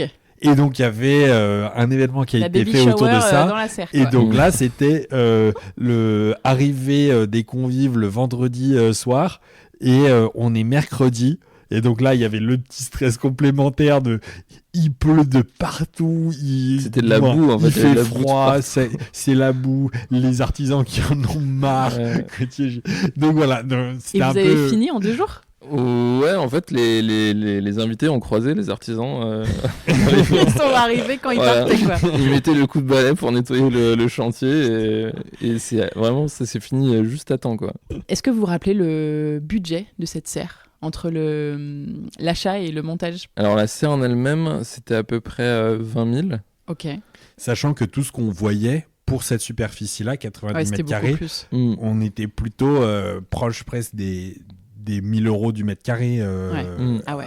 Et que là, on était effectivement plutôt autour de 200. Mais c'est vrai, comme disait Gauthier, le fait que ça soit un constructeur de serres agricoles, et donc il y a aussi ce truc-là. Mais ouais, 20 000 euros de serre. Pourtant, elle est hyper belle. Ouais. Tu vois, il y a le petit détail des ouvrants sur le toit. Elle est hyper jolie. C'est des montants hyper fins, malgré que ce soit de l'aluminium. Ouais. Je pensais que c'était de l'acier. C'est vraiment très esthétique, quoi. Et puis alors en plus, en plein dans la forêt, comme ça, là, c'est assez magique comme endroit. Ouais, il y a une belle finition, ouais. Et après, il y a eu le choix aussi de la terrasse. Du moins, on a mis des lames de terrasse à l'intérieur. Oui, il y a un parquet. Oui, c'est de la terrasse bois, en fait. Exactement. Le parquet, ok. Et oui, donc il y a la terrasse à ajouter et le montage au niveau du budget. Le montage, à peu près 10 000, si je dis pas de bêtises. Ouais, c'est ça. Ouais, à peu près 10 000. Après, le sol... parce que les 10 000, il y avait aussi le sol dedans, non ? Je crois que c'était juste l'équipe qui faisait juste le montage de la serre. Ouais. Parce qu'après, en bois, en lame de terrasse, on avait pour un petit... Ouais, on a eu un bon prix, quasiment 100 euros du mètre carré. Ouais. Donc tu rajoutes oui, bon, 10 000. vous êtes sur un bon 40 000, quoi. Ouais, c'est ça. Ok. Mais c'est pas excessif, je pense. 40 000 euros pour une serre comme ça de 90 mètres carrés, ça nous semble, avec ce niveau de finition, ça nous semble bien. Est-ce que vous avez des bonnes adresses à partager suite à ce chantier-là ? Que ce soit des artisans ou des fournisseurs comme ça, je sais pas, les Belges là ou l'artisan, on va pas le conseiller. Ah ouais, vous êtes moyen en bon terme. On est un peu en froid. D'accord. Non. Des marques, je sais pas, même des peintures, plein de trucs, de salles de bain, de mobilier.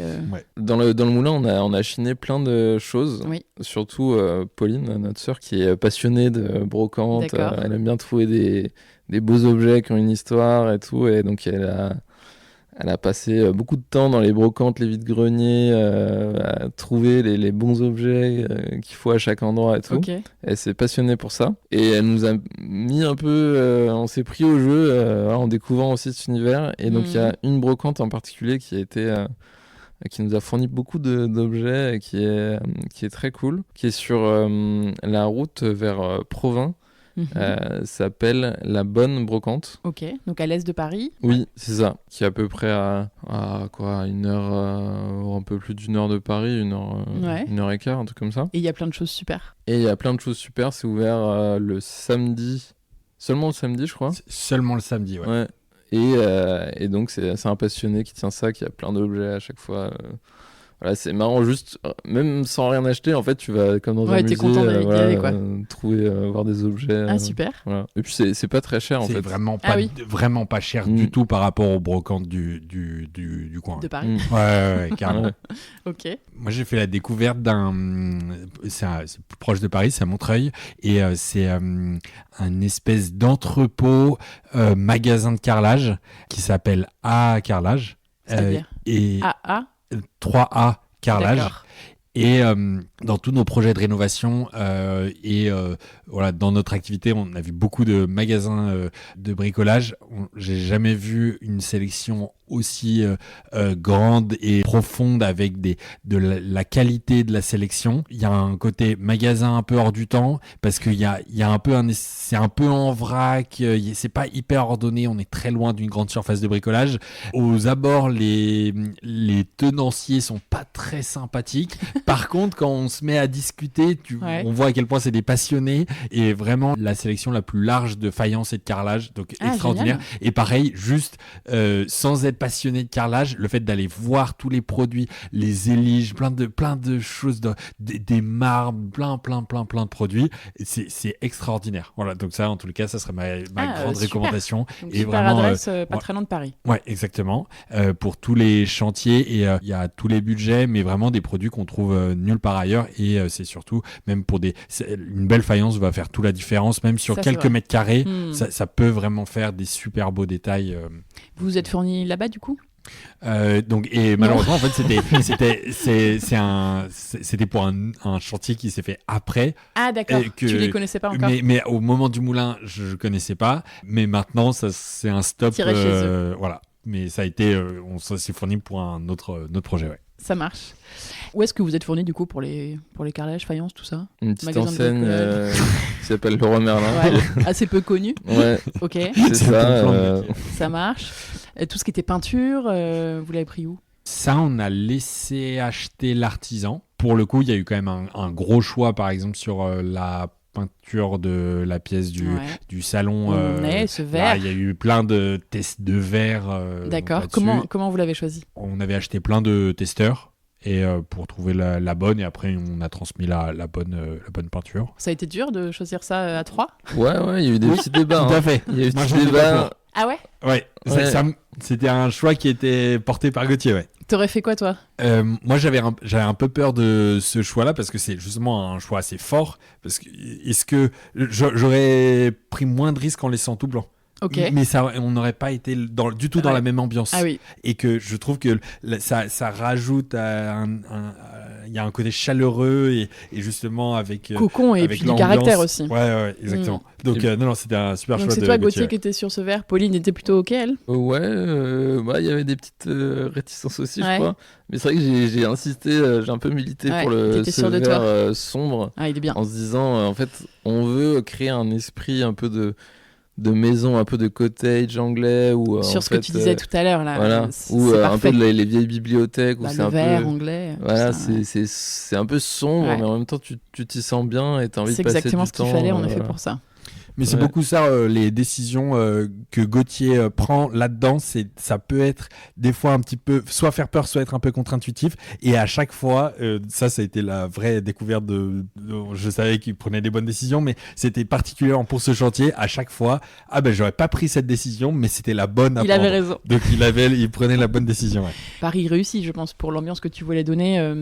Et après, il n'y a pas trop d'autres couleurs dans le reste du moulin. C'est assez blanc partout. Ouais, les couleurs, c'est plutôt sur les faïences. Dans les salles de bain. En fait, c'est la même gamme du coup de faïences. Avec des carreaux un peu irréguliers. Ouais, c'est de l'imitation Zélige. Ouais, un petit peu, ouais. Et du coup, ils ont... dans cette enseigne, ces petites enseignes, ils ont plein de versions différentes avec différentes couleurs. Donc on est resté sur cette même gamme pour avoir un peu une unité et puis varier un peu les couleurs. Mais c'est vrai que sinon les murs sont blancs. Ouais. Par contre, vous avez fait un truc très sympa, je trouve, c'est que dans la pièce de vie, qui est la salle à manger cuisine, il y a tout un mur, tout un soubassement sur le mur qui est derrière le poêle en faïence. Et c'est très sympa. Ouais, ça c'était pour à la base c'était plus pour répondre à un besoin de protection du mur. Pour le poêle. C'est ça, mais c'est vrai que ça ajoute au final un truc à la pièce. Ouais, c'est sympa parce que vous auriez pu faire juste un carré derrière le poêle, tu vois, et c'est intéressant d'avoir fait tout le mur, je trouve. Eh bien, merci pour ces bonnes adresses. C'était quoi votre plus gros challenge sur ce chantier et est-ce que vous l'avez relevé selon vous ? Je pense que le challenge était d'amener du confort dans un bâtiment qui a plus de 500 ans. C'est ce que vous disiez au début. Ouais. Sans le dénaturer. Ouais, c'est exactement ce que vous disiez, que c'était l'objectif. Ouais, c'est ça. Donc ça, c'était un gros challenge. Et après... Est-ce que vous l'avez relevé ? J'ai l'impression que les personnes qui viennent en sont satisfaites. Après, il y a malgré tout toutes les imperfections qu'on retrouve dans un bâtiment comme celui-là, mais en tous les cas, j'ai l'impression que... Ouais, mais bon, il est confortable, il est bien meublé, l'isolation est à peu près OK. Est-ce que vous avez réisolé ? Non, en fait. Non, en fait, en réalité, un mur avec en ces pierre murs de 1m20 à certains endroits, vous n'avez pas besoin d'isoler par c'est l'intérieur. extrêmement bien isolé. Vous avez fait un petit peu le toit qui était troué, là, enfin le oui, plafond qui était troué. Pour le coup, là, sous les toits, il y a une grosse isolation. On a mis un isoréflecteur, isolant mince, plus de la laine pour que ça soit bien isolé. Mais travail. Et ça a été quoi votre étape préférée dans toute cette rénovation ?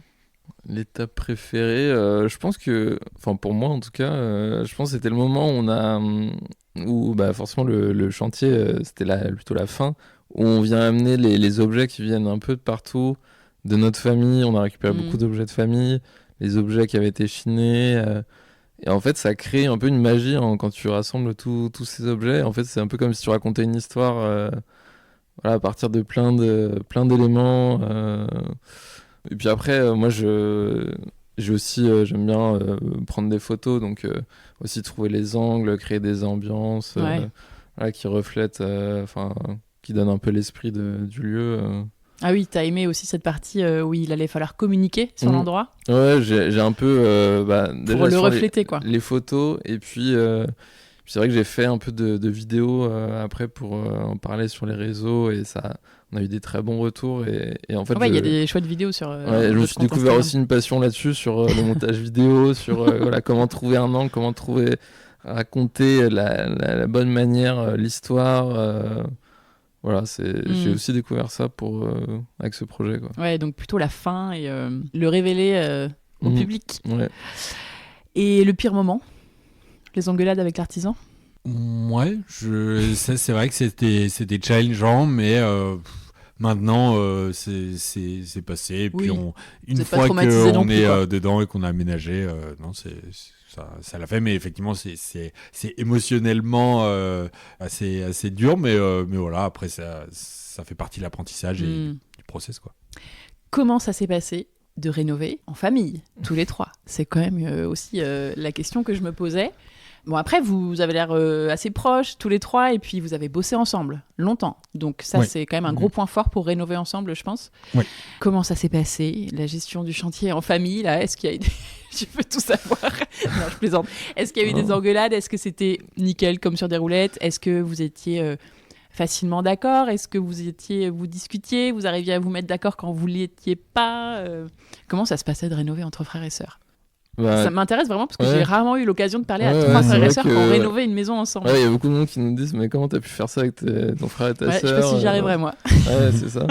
Non, mais en fait c'est que comme tu dis, on a l'habitude de bosser ensemble depuis des années et en fait c'est un peu naturel. Enfin, je pense qu'on a trouvé des façons de travailler ensemble, chacun un peu à ses spécialités. Notre sœur, elle a aussi géré toute la partie administration.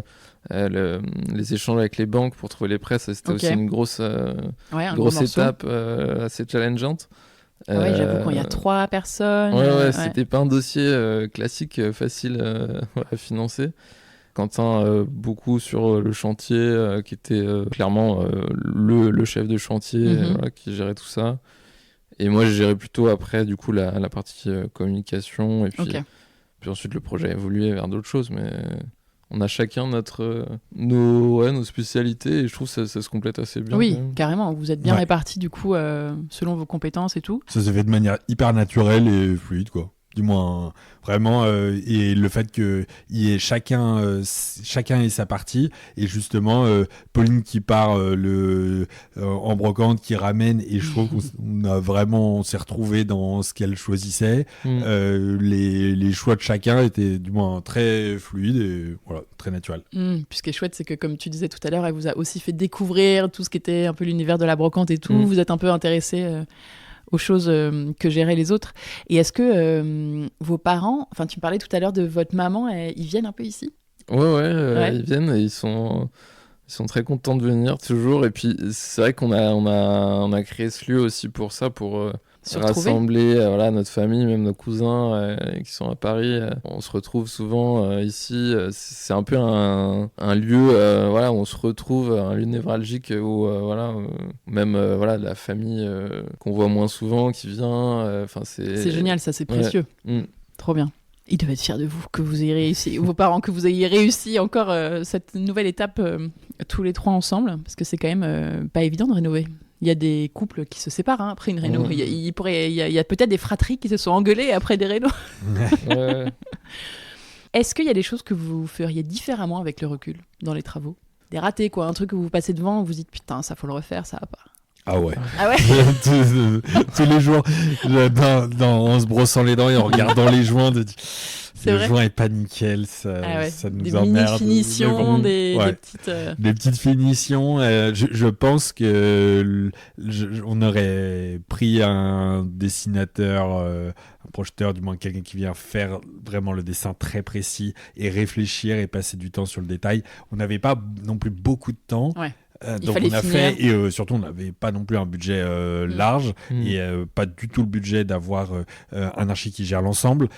Peut-être d'avoir des dessins un peu plus précis et potentiellement un peu plus de finition justement sur le carrelage, des petites choses comme ça. Après là c'est un peu une thérapie, je trouve, de pouvoir accepter aussi les défauts parce que c'est vrai qu'au début t'es un peu borné tu vois que ce défaut et tout, et puis en fait il faut un petit travail de c'est là, c'est pas grave. Puis en fait on n'y pense plus un jour, on ne les voit plus. Et c'est très bien. Ça dénature pas, lui a toujours son charme et tout, et faut pas que tout soit parfait. Bah bien sûr, et puis au début tu vois que ça c'est comme la première rayure que tu fais sur une peinture, ou le premier coup que tu donnes dans une porte.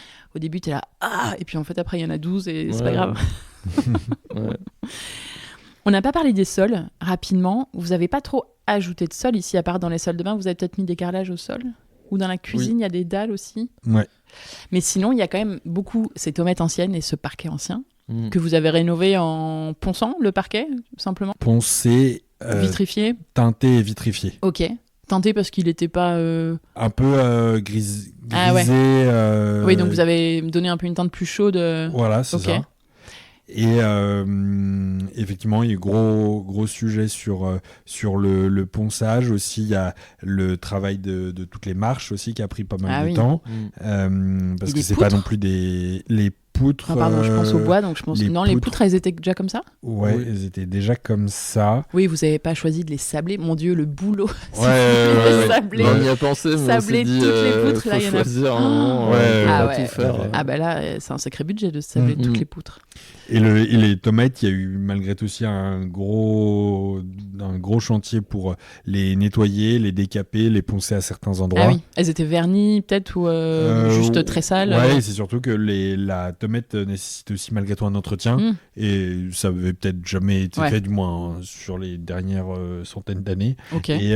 Et donc qui était un peu taché à certains endroits, et donc rattraper ça. Et comment après, vous avez fait, tu te rappelles, pour les décaper? Quand il y a des grosses imperfections, la tomate se ponce super bien. Et donc, au grain plutôt fin.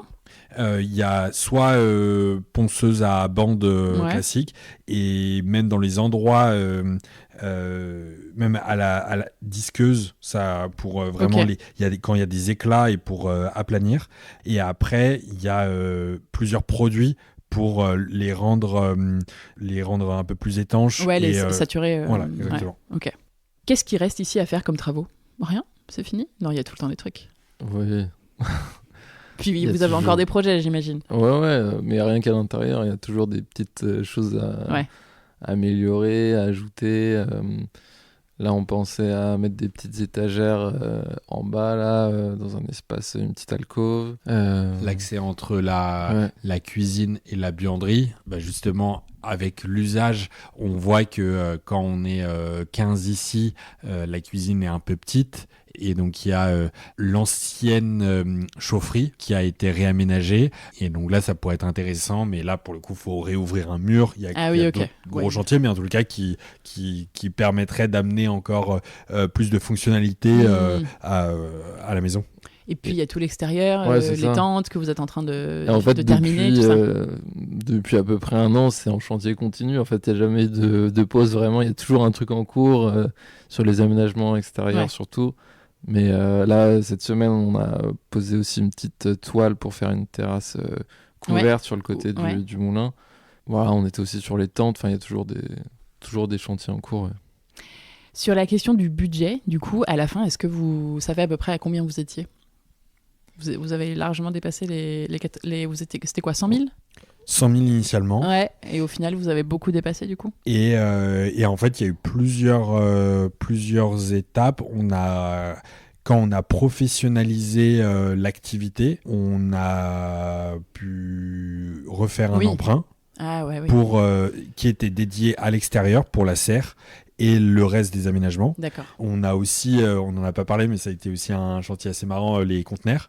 On a des conteneurs de 40 pieds. Sur le parking à l'entrée. Voilà. Et donc ça a été gruté depuis la rue qui est à 40 mètres. Et donc gruté des conteneurs qui font une vingtaine de mètres de long. Donc voilà, il y a eu tout un chantier par rapport à ça. C'est des conteneurs pour du stockage, c'est ça ?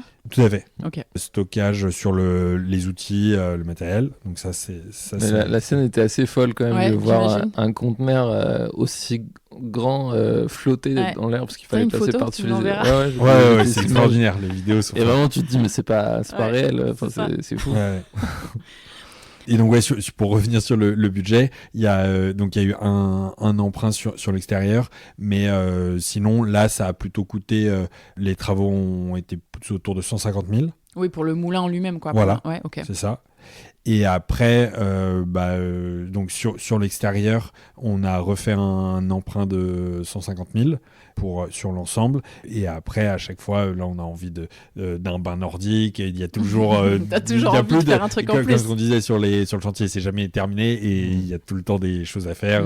Mais là, maintenant qu'il y a une activité aussi, ça permet de financer les projets. Travaux, Et en plus, quand vous avez des clients, ils doivent vous dire, est-ce qu'il y a ça ? Et tu vas dire, putain, on va faire ça. C'est vrai qu'il y a plein de trucs en fait. Après chaque retraite, on a des petits retours où on a des idées, on nous propose des choses parce qu'on demande aussi beaucoup de retours et donc ça me permet d'améliorer, pas juste de nous reposer un peu en disant c'est bon on a fini, toujours on peut améliorer le truc, on peut ajouter un petit détail. Voilà. Quel regard vous portez sur cette expérience de rénovation avec le recul là aujourd'hui ? Ultra positif, okay. Trop bien, trop content. À refaire et on refera. Ok, ah ouais ? Tous les 3 comme ça ? Peut-être pas. Non, je réfléchissais en même temps. Mais... Tu te regardais bizarrement. Peut-être pas. Non, mais bien sûr. Non, mais en vrai, et puis on en discute, on a toujours des projets en tête et tout. Ah ouais. Mais non, mais moi, en vrai, ça a changé. Je pensais pas à la base quand en me lançant là-dedans, ça a vraiment changé ma vie quand même. Vraiment, c'est pas forcé de le dire. Enfin, c'est pas abusé parce que vraiment, j'étais du coup graphiste à Paris. Avec une vie parisienne que tu as encore le soir. Mais voilà, c'est ça. J'ai pas tout quitté totalement. Mais tu passes tes journées ici. Voilà, je passe mes journées ici à faire totalement autre chose, à passer beaucoup plus de temps dehors. À accueillir du monde, enfin ça a vraiment changé ta vie, ma vie, tout simplement. Et ça je le regrette pas du tout parce que voilà, je suis très heureux aujourd'hui et voilà, je découvre plein de choses tous les jours, donc non, c'est génial. Enfin, je regrette pas du tout, au contraire. Voilà. Qu'est-ce que vous avez appris avec ce chantier ? Il y a eu un sujet sur malgré tout la patience. En fait, les choses prennent du temps. Ça c'est un vrai apprentissage où tout, et ça c'est pas vrai que dans les chantiers, mais tout prend beaucoup plus de temps que ce que tu as anticipé. Et donc pour les prochains projets, le fait de potentiellement presque doubler tout le temps, presque le budget, voilà. Donc ça c'était un gros apprentissage, la patience. Et en fait tous les trucs cool prennent du temps, quoi. Ouais.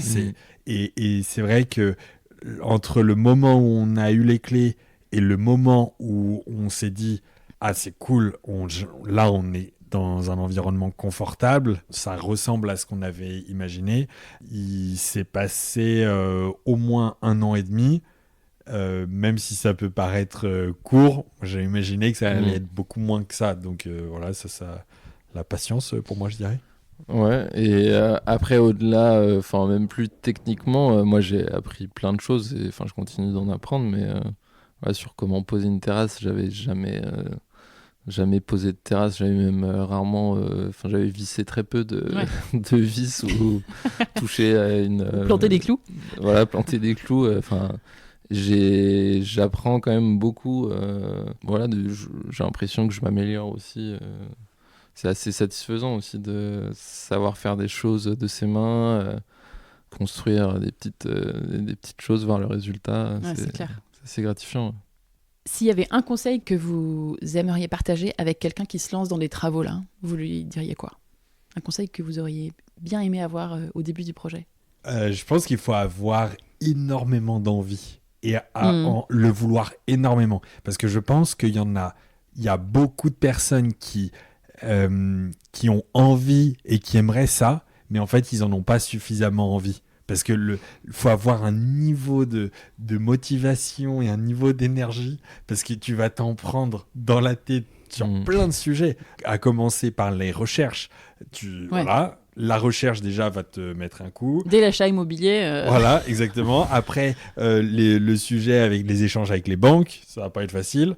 Mais là, t'as rien fait encore une fois que t'as les clés. Et là, c'est là où ça commence. Tu vas découvrir des choses. Et là, ça va être dur. Et en fait, il faut partir d'un niveau extrêmement haut pour après, jusqu'au moment où tu puisses en profiter, que ça puisse être cool, tu sois pas trop bas. Et voilà. Donc, c'est vrai que je pense qu'un des éléments forts pour nous, ça a été le fait d'être aussi tous les trois. Ça, c'est sûr. Et quand il y en avait un qui en avait marre, vous deviez vous remonter le moral. C'est de trouver des bonnes personnes avec qui faire le projet, parce qu'il y a plein de fois, on s'est dit tout seul, on aurait abandonné le truc. Ah oui, et ça a été votre force, du coup, peut-être tous les trois. Ah ouais, à fond. Parce que tu as toujours les autres pour te remonter le moral, et puis tu le fais aussi pas que pour toi, pour les deux autres. Ouais, c'est clair.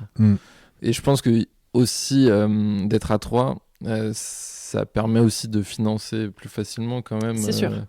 Donc tu peux faire des projets un peu plus ambitieux, et je pense que les personnes, j'ai l'impression que on n'a pas toujours cette idée de faire des projets à plusieurs pour associer. Quand tu vas voir les banques et que tu as trois revenus, ça peut aider quand même. Ça change tout. Même si c'est pas des dossiers classiques, mais tu peux faire. Ouais, ils aimaient pas trop du coup la banque. C'est pas un peu exotique, en CDI. Par rapport à un couple marié 30-40 ans. En plus, nous il y a la boîte. Tous les revenus. Vous êtes tous dans la même. Voilà, c'est ça. Tous les revenus venaient de la même boîte, c'est quand même un peu risqué. Quand tout le monde est sur le même bateau, quoi. J'aime bien demander à mes invités s'ils recommandent un compte Instagram à suivre qui parle de travaux et de réno. C'est plutôt toi qui t'occupes d'Instagram. Ouais. Tu suis des comptes un peu travaux ou ouais, plus trop un petit peu, ouais. Il y a le compte Au Boulot qui est assez. Oui, qui est pas mal. Voilà, elle est assez connue maintenant, mais je trouve qu'il y a plein de trucs intéressants sur justement chiner des trucs, retaper en fait c'est ça donne envie de se mettre à faire des petits projets pour en fait pas soi-même. Trop cher au final, et je trouve que c'est très cool ce qu'ils ont fait.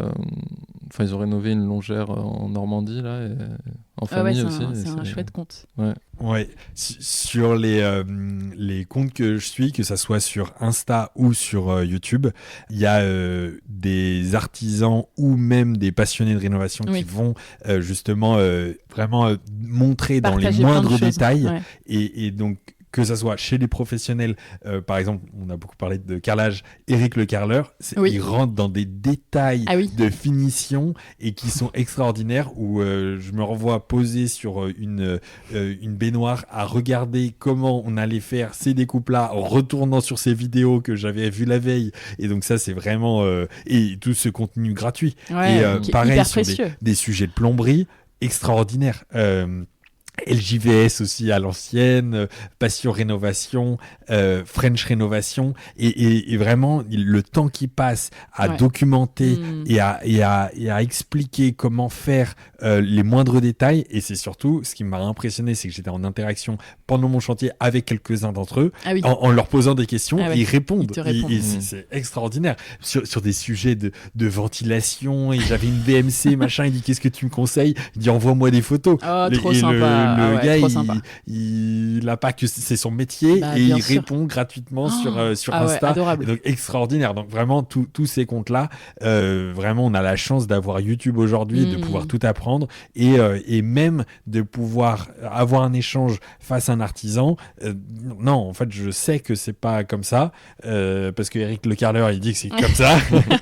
et non, d'avoir les vrais, même quand il parle de DTU, d'avoir des vrais sujets techniques et voilà, donc vraiment plein de comptes. Et après, donc là, je suis content de suivre aussi eux leur chantier, assez différents, mais voilà, donc c'est vraiment des bonnes. Mais c'est vrai que ceux que tu as mentionnés sont des super comptes. Ouais. J'ai 10 petites questions rapides pour terminer cet épisode. Le but, c'est de répondre du tac au tac. Maison ou moulin? Moulin. D'habitude, je dis maison ou appartement, mais bon. Archi ou maître d'œuvre? Maître d'œuvre. Archi, moi. Faire ou faire soi-même? Faire. Un peu les deux? Ouais, les deux, vraiment les deux. Vraiment les deux. Parquet ou tomate? Parquet aussi, ouais. Peinture ou papier peint? Peinture. Ancien ou contemporain? Ancien. Terrasse ou jardin? La terrasse à côté du jardin. Avec les oiseaux qu'on entend dehors, là. Ouais, c'est vrai. Les deux sont indissociables, moi, je trouve. Parce que la terrasse, ça permet aussi de profiter du jardin. Donc. La terrasse sur le jardin. Tu poses ta table et après, tu vas dans ton jardin. Après avoir pris l'apéro. Finition parfaite ou esprit wabi-sabi? Ouais, comme on disait tout à l'heure, plutôt wabi-sabi, accepter le défaut. J'allais dire, vous tendez vers la finition parfaite, mais c'est pas toujours possible. Au final, la vie nous a appris que... accepter l'imperfection. Que wabi-sabi, c'est très bien. Heureusement que c'est fini, ou à quand le prochain? À quand le prochain? Ouais, quand le prochain. Allez, c'est reparti. Écoutez, je reviendrai vous interviewer dans quelques années, après le prochain projet. Qui aimeriez-vous entendre sur ce podcast après vous? J'en ai parlé tout à l'heure, mais j'aimerais bien écouter au boulot, parce que c'est vrai que c'est un projet qui est intéressant et elle documente pas mal, mais c'est intéressant d'entrer plus dans les détails. Qui raconte son histoire. Est-ce que vous voulez ajouter un petit mot de la fin pour terminer? Un dernier conseil à tous ceux qui vous écoutent et qui sont peut-être en plein travaux et qui en ont marre. Non, qui en ont peut-être pas marre, mais qui écoutent souvent pour se motiver dans leurs travaux, dans la rénovation. Courage. Courage. Nous, en tout cas, on a vécu plein de beaux moments déjà, alors que bon, c'est. Oui, c'est frais. C'est frais, mais déjà, on y va quand même assez régulièrement. On vient régulièrement ici, et on a déjà vécu plein de beaux moments en famille. Et donc, faut penser à ces moments-là. Faut penser à ça, oui, vous avez déjà récolté les fruits de tout ce labeur.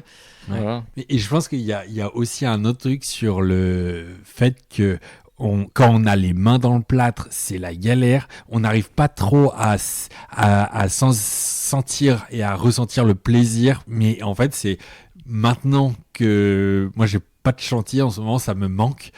Et c'est vrai qu'il y a un moment où je me suis fait cette réflexion dans un précédent chantier, de prendre un peu de recul.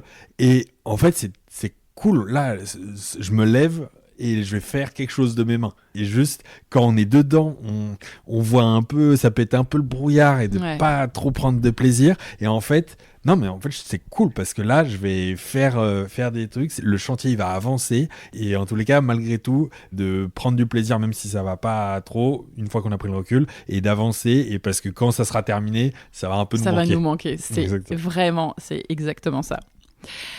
Et un grand merci à tous les deux pour cette histoire. C'est une belle histoire en plus, pour votre témoignage, pour tous ces conseils. C'est un bel endroit. Alors bravo à tous les trois.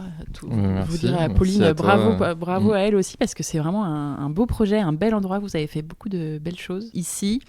J'invite tous ceux et celles qui écoutent à aller voir votre compte Instagram, c'est le mieux, c'est là où il y a tout. Ouais, il y a pas mal de petites des vidéos, des photos. Tu fais plein de super vidéos. Voilà. Moulin de Malvoisine, c'est le compte. Et le nom alors, on n'a pas dit. Pourquoi Moulin de Malvoisine, c'était déjà le nom quand vous êtes arrivé? Ouais, il y avait pas mal de questionnements là-dessus, comment on l'appelle et tout. Et en fait, il n'y avait pas de nom vraiment quand vous êtes arrivé, vous? Non. Et en fait, on est revenu. Enfin, c'est le nom du domaine en fait qui est lié au château. D'accord. C'était le château de Malvoisine. Et du coup, on a cherché plein de choses et tout. Et on s'est dit, mais en fait, ce qui a le plus de sens, c'est c'est le lieu en fait. C'est revenir. C'est son nom. Voilà, c'est le nom. Il devait s'appeler comme ça d'ailleurs. Peut-être. Du coup, même si il y a Malvoisine, ça peut être un peu bizarre au début quand on entend Malvoisine. T'imagines une voisine pas sympa. Des fois, on a eu des commentaires comme ça, mais c'est le nom du lieu et voilà. Très bien. Donc, votre compte Instagram, Moulin de Malvoisine, pour voir l'endroit, réserver peut-être une retraite culinaire ou week-end de yoga. Week-end de coworking aussi, tu lances là, j'ai vu. Enfin, peut-être pas week-end, mais... On a plein de retraites du coup en week-end, donc plutôt autour du yoga, du bien-être. Ça peut être la semaine aussi ou c'est les week-ends? Et oui, on fait aussi, là on vient de lancer des sessions de coworking. Donc, très bonne idée ça. Voilà, où tu viens travailler au vert. Du lundi au vendredi. Non mais trop bien. Et donc tu as des cours de yoga quotidiens, tu as un chef qui cuisine sur place, voilà. Tu prends du bon temps et en même temps tu bosses. Tu dois bien bosser ici avec tous ces arbres autour là et les oiseaux qui chantent. Rendez-vous aussi sur lechantierpodcast.fr pour voir toutes les photos que j'ai prises ici malgré la pluie et le ciel gris pendant ma journée avec vous et puis sur le compte Instagram Le Chantier Podcast pour voir les avant-après des travaux. Merci encore à tous les deux et à très bientôt. À toi. Merci. Ciao. Ciao. Et voilà, c'est déjà la fin de cet épisode. J'espère qu'il vous a plu et qu'il vous aidera pour vos projets travaux. Si vous aimez ce podcast, vous pouvez m'aider en laissant 5 étoiles et votre avis en quelques mots sur Apple Podcast ou Spotify. C'est super rapide et ça m'aide vraiment énormément à faire connaître le chantier. Vous pouvez aussi tout simplement parler du podcast à un ami qui se lance dans des travaux et à qui il pourra peut-être servir. Pour finir, vous pouvez vous abonner au podcast sur votre application d'écoute pour recevoir les notifications lors de la sortie des prochains épisodes. Vous pouvez aussi écouter ou réécouter les épisodes déjà disponibles. Il y en a une centaine dans lesquels vous trouverez 1000 conseils, retours d'expérience, astuces et bonnes adresses pour vos projets. Rendez-vous enfin sur lechantierpodcast.fr pour visiter en photo les lieux des épisodes, voir les avant-après des travaux et faire le plein d'inspiration déco. En attendant, je vous dis à très bientôt pour un nouvel épisode du chantier, à écouter en peignant les murs ou en décollant votre papier peint. À très vite!